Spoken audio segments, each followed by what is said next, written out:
नमस्कार दोस्तों। कहानियों की श्रृंखला में आज सुनेंगे वरिष्ठ एवं ख्याति प्राप्त कथाकार रूप सिंह चंदेल जी की कहानी सुरली भौजी। तो आइए सुनते हैं कहानी। कौन? दरवाजे पर दस्तक सुन भीतर से आवाज आई और उसी के साथ दरवाजे तक किसी के आने की आहट।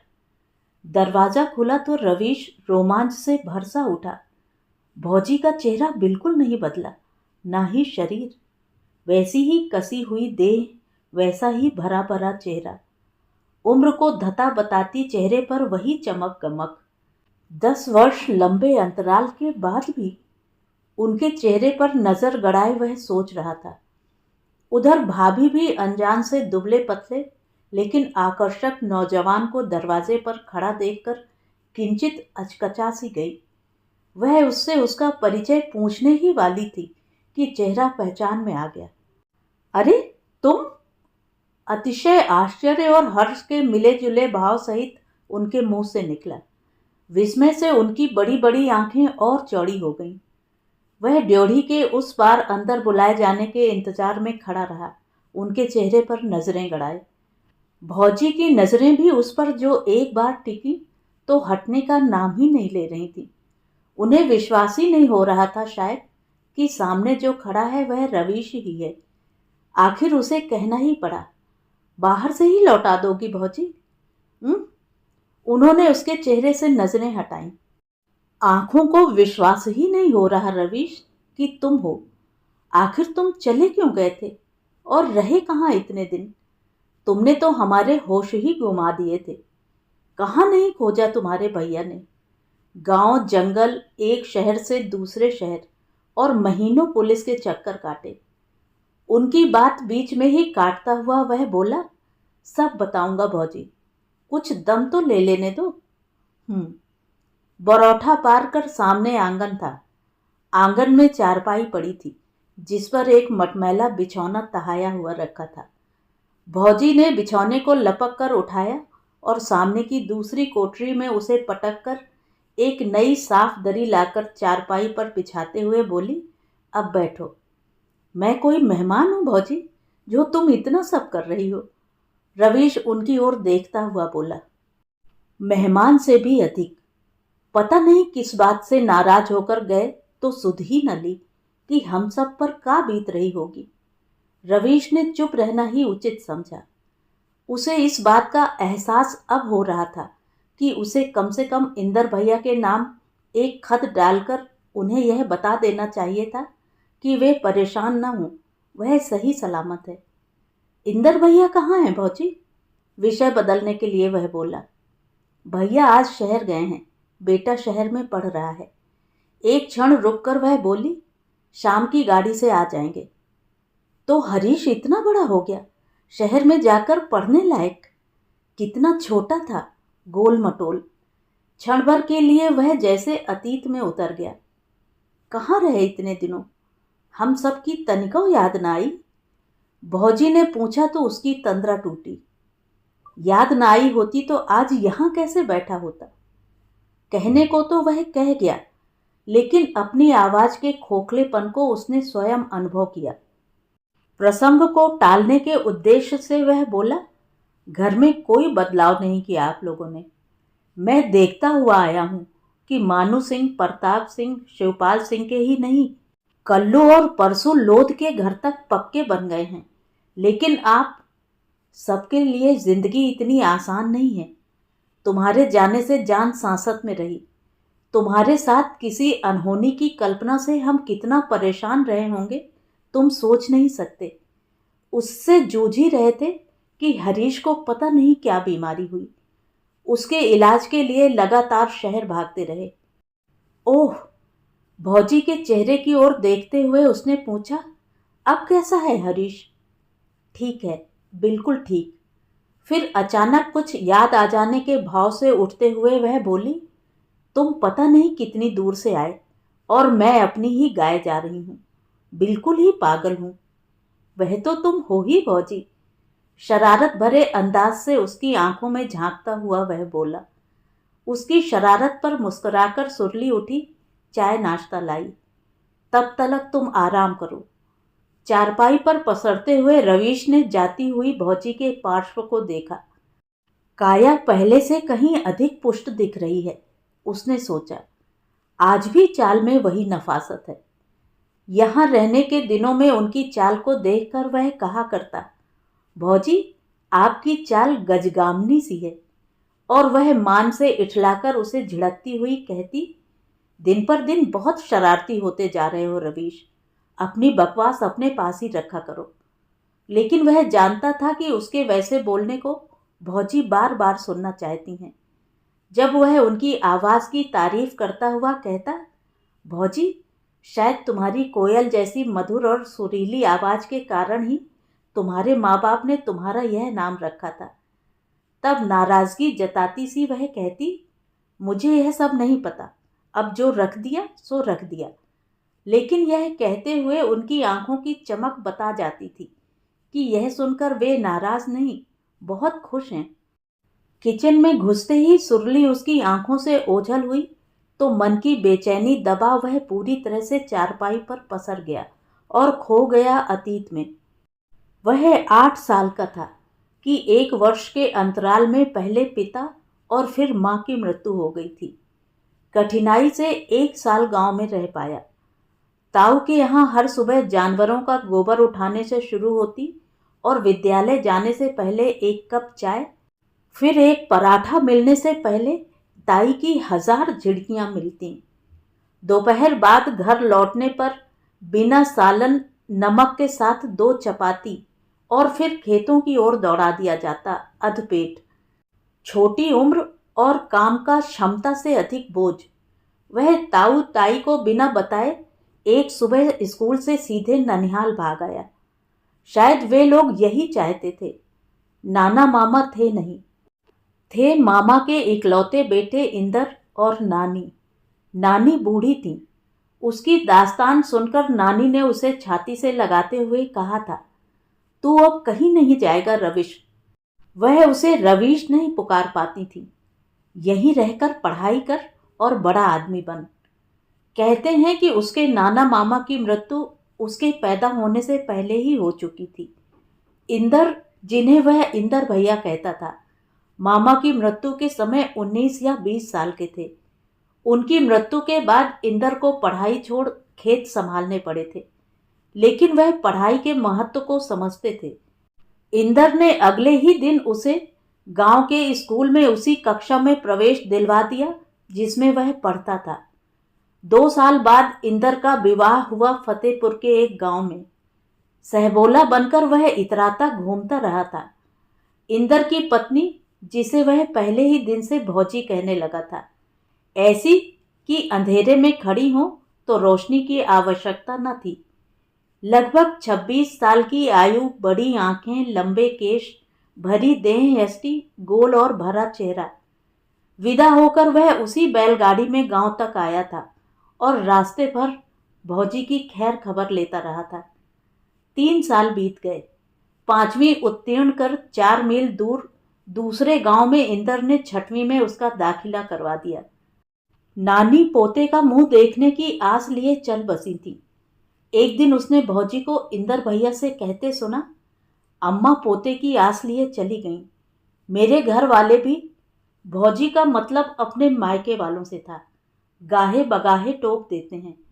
एक दिन चलकर शहर में अस्पताल में हमें अपने को दिखा लेना चाहिए। शंका का समाधान, पगला गई हो सुरली, अभी उम्र ही का है, कुछ दिन और देख लो। भौजी को बीच में टोक इंदर भैया बोले थे। उसने उस दिन अनुभव किया था कि भौजी संतान को लेकर जितना चिंतित थी, भैया उतने ही लापरवाह। उसी वर्ष जाड़े के दिनों में, शायद दिसंबर माह में, इंदर भैया को आगरा के एक गांव शादी में जाना पड़ा। उनके जाने के बाद भौजी दिन भर गंभीर बनी रहीं। स्कूल से लौटने के बाद उसने यह अनुभव किया था।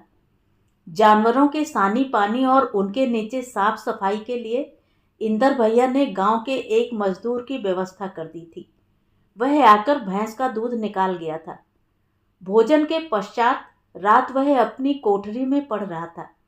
यह वही कोठरी थी जिसमें नानी के साथ वह सोया करता था। बिजली तब गांव में न थी। लालटेन की रोशनी में दरवाजे पर भौजी प्रकट हुई। उसकी ओर गर्म दूध का गिलास बढ़ाते हुए बोली, रवीश, मुझे अकेले डर लग रहा है। पढ़ने के बाद मेरे कमरे में आ जाना। दूध का गिलास थामते हुए उसने टाइम पीस में समय देखा। 9 बज रहे थे। उसने सिर हिलाकर हामी भरी तो भौजी लौट गई थी। वह प्रतिदिन रात 8 बजे पढ़ने के लिए बैठ जाता और 2 घंटे पढ़ता। 10 बजे उसने सुबह 5 बजे के लिए अलार्म लगाया और लालटेन की रोशनी धीमी कर आंगन पार कर भौजी की कोठरी, जिसे वह कमरा कहती थी, में गया। वहां पहले से ही लालटेन जल रही थी। अपनी लालटेन बुझाकर उसे खूंटी से टांग उसने पूछा, भौजी, मेरी चारपाई कहाँ है? भौजी ने कुनमुनाते हुए रजाई हटाई और उसके लिए जगह बनाते हुए बोली, इधर लेट जाओ। मजाक ना करो भौजी, मेरे लिए चारपाई? उसकी बात पूरी भी न हो पाई थी कि भौजी ने लपक कर उसका हाथ पकड़ उसे रजाई में खींच लिया था। वह बेहद घबरा गया था। यह क्या, यह क्या, यह क्या भौजी? लेकिन भौजी कोई उत्तर दिए बिना उसके गाल चूमे जा रही थी और उसे अपने शरीर से चिपकाए जा रही थी। वह जितना ही उनसे छूटने का प्रयास कर रहा था, वह उतना ही उसे अपने में दबोच रही थी। उसका प्रतिरोध अधिक देर तक कायम नहीं रह सका। भौजी के शारीरिक स्पर्श से वह एक ऐसी अनुभूति में खोता जा रहा था कि उसे स्वयं यह ज्ञान नहीं रहा कि वह किस दुनिया में विचरने लगा था। वह एक ऐसी दुनिया का हिस्सा बन चुका था जो उसके लिए अनजान थी, लेकिन इतनी खूबसूरत, इतनी आकर्षक कि वह उसमें डूब ही गया था। इंदर भैया की अनुपस्थिति के 4 दिन ही नहीं वह उसमें डूबा रहा, बल्कि उस दुनिया ने उसके अंदर स्थायी रूप से अपना स्थान बना लिया था। वह दुनिया पता नहीं कब तक आगे उसके अंदर आबाद रहती, यदि वह हाई स्कूल में अनुत्तीर्ण न हुआ होता। घर में किसी की नज़रें भले ही नहीं बदली थी, लेकिन हाई स्कूल की परीक्षा में पुनः बैठने की तैयारी करते हुए उसने आत्ममंथन शुरू कर दिया था। इस बीच भौजी ने एक पुत्र को जन्म दिया, गोल मटोल और गोरे चिट्टे पुत्र को। और तभी एक दिन मजाक में भौजी ने कहा था, रवीश, जिसे तुम अपना भतीजा कहते हो, वह भतीजा नहीं, तुम्हारा बेटा है। उस दिन उसने अपने अंदर घृणा और कृतज्ञता का ऐसा मिला जुला भाव अनुभव किया था जो स्वयं और भौजी दोनों के प्रति था। उसी दिन उसने उस घर को छोड़ देने का निश्चय किया था। हाई स्कूल का परीक्षा परिणाम अनुकूल रहा था। द्वितीय श्रेणी मिली थी। विद्यालय से टीसी और मार्कशीट लेकर एक सुबह वह ननिहाल से भी भाग खड़ा हुआ था। लखनऊ गया था फौज में भर्ती होने, लेकिन सफलता नहीं मिली। तत्पश्चात छोटे छोटे काम करके गुजारा करने लगा था। 1 साल बाद वह कानपुर आ गया और एक प्रिंटिंग प्रेस में कंपोजिटर की नौकरी पाने में सफल रहा। कुछ कमाई होने लगी तो उसके अंदर दफन स्त्री संसर्ग की दुनिया फिर जागने लगी। उस दुनिया को और अधिक जगाने में अहम भूमिका निभाई थी उसके साथ काम करने वाले एक अन्य कंपोजिटर ने। वह एक दिन उसे मूलगंज के एक कोठे पर ले गया था। एक बार उसने वहां का रास्ता जो देखा तो जब तक कानपुर में रहा वहां जाना बंद नहीं हुआ। माह में 1-2 बार जाने लगा था। जिस दुनिया को भौजी के साथ वह गांव में छोड़ आया था, उसने उसे मूलगंज के कोठों में खींच लिया था। शाम ढलते ही नारी देह की चाह उसे होने लगती और रात गहराने तक इतनी बलवती हो उठती कि अपने आप को मूलगंज की ओर जाने से रोक पाना उसके लिए असंभव हो उठता। उसने कभी कहीं पढ़ा था कि कम आयु में चारित्रिक स्खलन मानसिक और शारीरिक रोग का रूप ग्रहण कर लेता है और व्यक्ति आजीवन, चाहे पुरुष हो या स्त्री, उसका शिकार रहता है। वह चाह कर भी उस कमजोरी से मुक्ति का रास्ता तलाश नहीं कर पा सका था, लेकिन वह अपने करियर को लेकर भी सचेत था और उस छोटी सी नौकरी के साथ ही उसने प्राइवेट परीक्षार्थी के रूप में पहले इंटर पास किया था और उसके बाद प्रेस मालिक के एक जानकार सीए के यहाँ जा बैठा था। सीए के यहाँ नौकरी करते हुए उसने सीए इंटर किया और कानपुर को अलविदा कहकर दिल्ली जा पहुंचा था, जहां एक बहुराष्ट्रीय कंपनी में उसे नौकरी मिली। उस नौकरी के साथ ही उसने सीए फाइनल करना जारी रखा। दिल्ली में अच्छी नौकरी थी तो जीवन के अभावों को पूरा करने के अनेक नए स्थान और साधन भी थे। उसकी मूलभूत कमजोरी ने जल्दी ही उसे एक ऐसी युवती से मिला दिया जो एचआईवी संक्रमित थी। जब उसे इस बात की जानकारी हुई, बहुत विलंब हो चुका था। वह स्वयं गंभीरता से उस बीमारी की चपेट में आ चुका था और तब उसे सुरली भौजी की याद हो आई थी। तुमने देह की इस दुनिया में न धकेला होता भौजी, तो वह इससे आगे सोच नहीं सका था। स्त्री देह से मिलने वाले स्वर्गिक सुख की अनुभूति के एकाएक नारकीय पीड़ा में बदल जाने का कारण स्वयं उसकी संयमहीनता रही, यह वह सोच नहीं सका। दैहिक संसर्ग का समर इस तरह हारने की छटपटाहट, पीड़ा, हताशा का जैसे कहीं कोई अंत ही नहीं था। काम और उसकी तृप्ति से परिचित कराने वाली नायिका खलनायिका में परिवर्तित हो गई और उससे प्रतिशोध की लपटें सिर ऊंचा उठाने लगी थी। भौजी, मैं अकेला नहीं मरूंगा, तुम्हें भी तिल तिल कर इस आग में जलना होगा। उसने एक दिन निश्चय किया था और वापस गांव जाने की योजना बनाने लगा था। सो गए रवीश? एक ट्रे में चाय और नाश्ता थामे भौजी खड़ी थी। वह उठ बैठा। उसने एक बार फिर भरपूर नजर उन पर डाली। बिल्कुल नहीं बदली है, वैसा ही गदराया बदन, आज भी वैसा ही जवानी जैसा रूप। रवीश के चेहरे में वैसा ही भोलापन है। तब मसें भीग रही थी, लेकिन अब तो नस नस से जवानी फूट रही है, बल्कि बिल्कुल जवान। 27-28 साल का है। कितना मोहक, आकर्षक। कितने बरस बीत गए इसके हाथ की छुअन अनुभव किए। यह इंतजार किस बात का कर रहा है? चाय को परे खिसका क्यों नहीं देता? अपने स्वयं के भीतर उसे सुरली भौजी खुद से यह कहती सुनाई दी, तुमने कुछ कहा भौजी? इसी के साथ उसके अंदर का लंपट पुरुष मचलकर चीखने लगा, चाय नाश्ता बाद में, तू आया है जिसलिए। उसने बदन में तेज सुरसुराहट अनुभव की और नीचे उतरने के लिए उचकने लग गया। तुम्हारी तबीयत ठीक नहीं लग रही रवीश। उसमें अस्वाभाविकता अनुभव करती हुई सुरली ने चाय की ट्रे चारपाई पर रखते हुए कहा, चाय पियो और सो रहो, सफर की थकान लग रही है। थकान ऐसे नहीं मिटेगी भौजी। कहने के साथ ही वह उठ खड़ा हुआ, लेकिन सुरली खतरा भांप चुकी थी। तेजी से पलटकर वह बरौठे की ओर भागी थी, कहती हुई, दरवाजा खुला हुआ है। रवीश बरौठे की ओर लपका, लेकिन तब तक उसे दरवाजा खुलने की आवाज सुनाई दी थी और सुनाई दी थी सुरली भौजी की चीखती हुई आवाज, रवीश, वह भौजी कब का मर चुकी।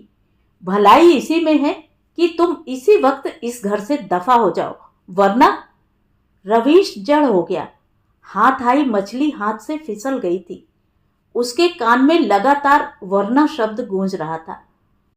भाग जा, उसके कान में उसके डर ने कहा, और इसी के साथ उसे छप्पर पर किसी चिड़िया की चीख सुनाई दी थी।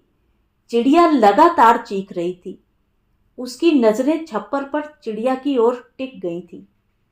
तो ये थी कहानी। कहानी आपको कैसी लगी कमेंट करके ज़रूर बताएं। और अगर मेरे द्वारा सुनाई हुई कहानियाँ आपको अच्छी लगती हैं और आप मेरे चैनल पर पहली बार आए हैं तो चैनल को सब्सक्राइब ज़रूर करें, लाइक करें और अपने दोस्तों और परिचितों में शेयर भी करें। बेल आइकन दबाना बिल्कुल भी ना भूलें। धन्यवाद।